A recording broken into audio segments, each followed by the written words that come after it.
예수 마리아 요셉의 성가정 주일은 나자렛의 성가정을 기억하며 이를 본받고자 하는 주일입니다. 오늘은 단지 이 성가정, 나자렛 성가정을 기억하는 데 그치지 말고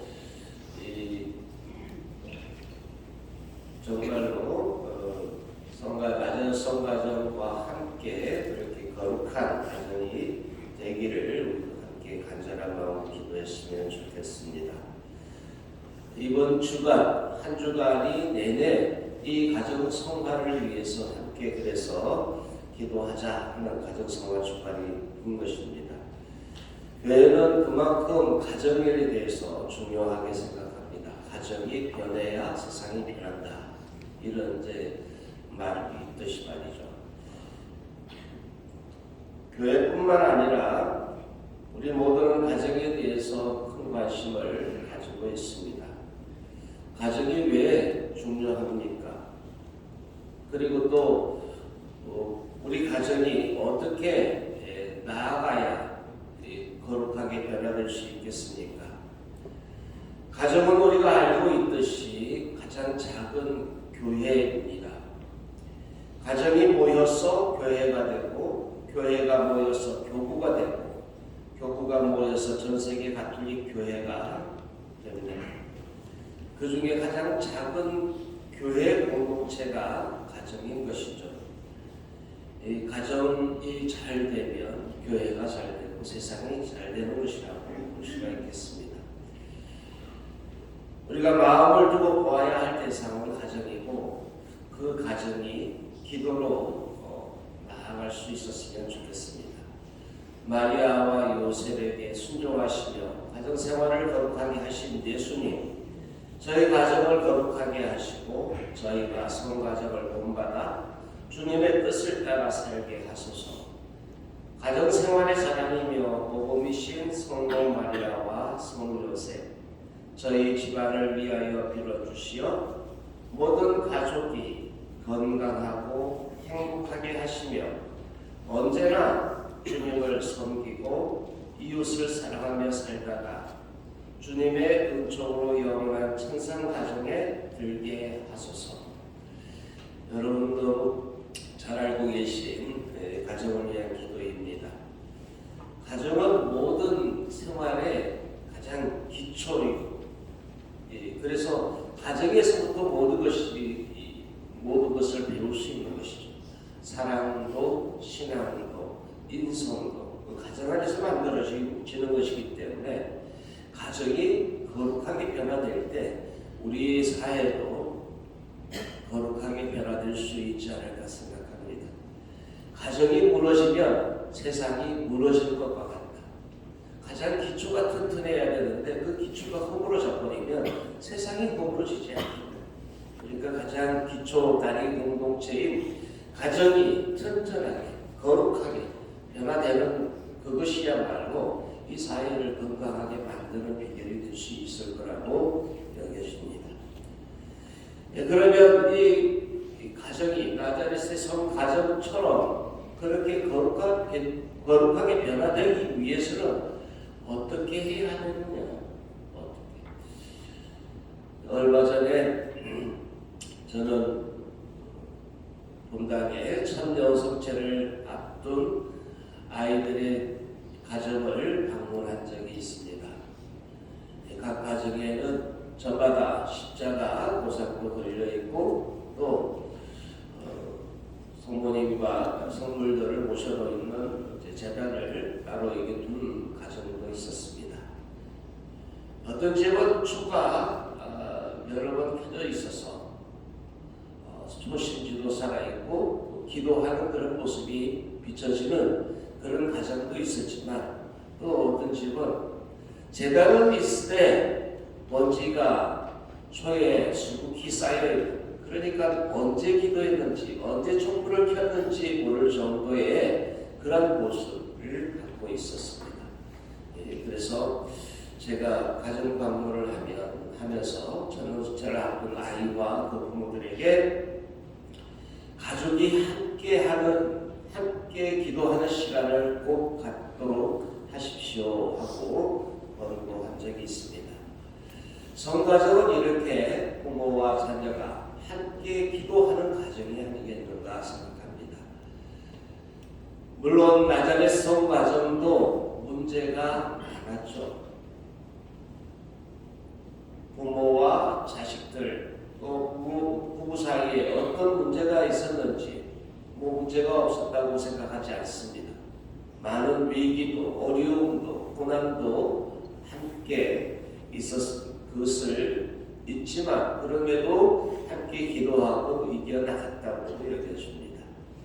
오늘의 우리 가정도 이제 그 문제들 또 어려움들을 그렇게 함께 기도하면서 함께 대화하고 깊이까지 함께 하면서 이겨나갈 수 있는 가정이 될 수 있었으면 좋겠습니다.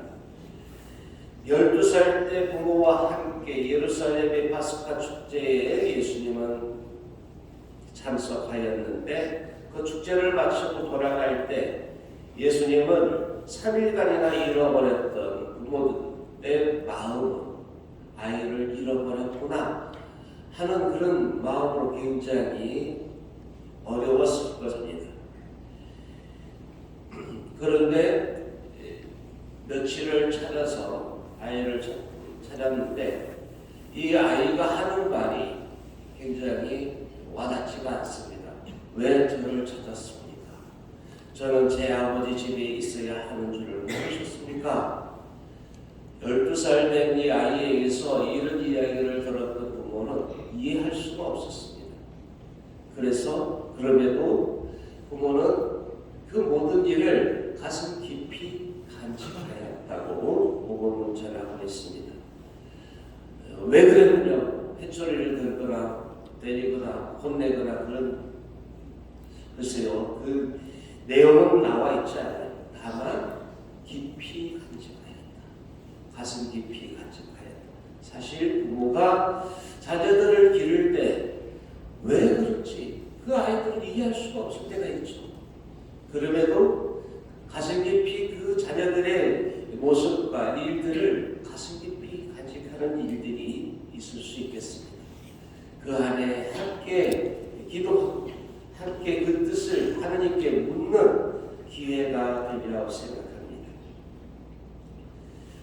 사실 우리가 성가정이라고 불리우는 이 성가정, 우리가 생각하는 성가정은 모두가 한 세례를 받고 한 신앙을 믿는 것 이 정도로 생각합니다. 그래서 외자 교우들은 제발 나의 배우자가 나의 자녀가 세례만 받게 되었으면 좋겠다. 막상 세례를 받고 신앙은 가졌지만 그러나 가정 안에서 함께 기도하지 못해요. 요즘은 더더욱 그런 분위기도 그런 환경도 아니죠. 그래서 가정 안에서 함께 촛불 아래 우리의 가정의 문제 또 각자 가족의 문제를 함께 기도하지 않습니다.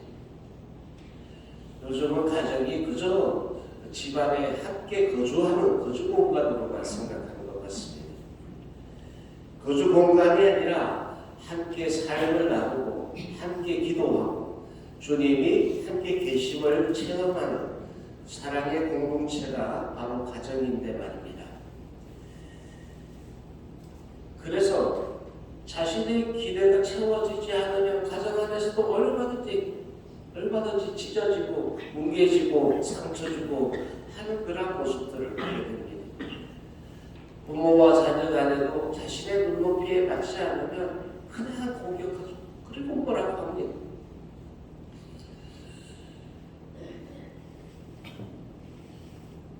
제가 갖고 있는 아픈 기억이 하나 있습니다. 20년 전에 어느 본당에 부임하고 얼마 후에 그때도 이맘때쯤 수능 시험이 있을 줄이었습니다. 굉장히 부모와 자녀가 나름 그래도 괜찮은 관계였는데 이 아이가 부모의 한마디 말에 15층에서 뛰어내린 거지. 그 그 한마디 말에 가족이 죽고 살더라고요. 함께 기도하고 품어주고 감싸줬더라면 이 아이가 그러지 않았을 텐데 아버지의 한마디 말에 그냥 창밖으로 뛰어내려버리죠. 이러한 모습들. 그러니까 깊이까지 대화하고 기도한다면 이러한 일들이 일어나지 않았을 거라고 안타깝고 아픈 마음이 들었습니다. 오늘날 우리들의 현 가정의 주소들도 이러지 않는다 하는 그런 반성을 갖게 합니다. 촛불을 밝히고 가정의 문제, 가족의 문제들을 함께 하나님께 기도드리며 하나님의 뜻을 함께 찾아나갈 수 있을 때 우리 가정은 나자렛의 성 가정처럼 그렇게 변화될 것입니다. 오늘 독서와 복음도 그에 대해서 가르쳐 줍니다. 부모를 공경하고 가족들과 함께 이것을 나누라고 말이죠. 또한 이 독서는 한나의 기도처럼 아이를 하나님께 맡겨드리라고 우리에게 가르치고 있습니다. 올 한 해는 참으로 다사다난한 한 해였습니다.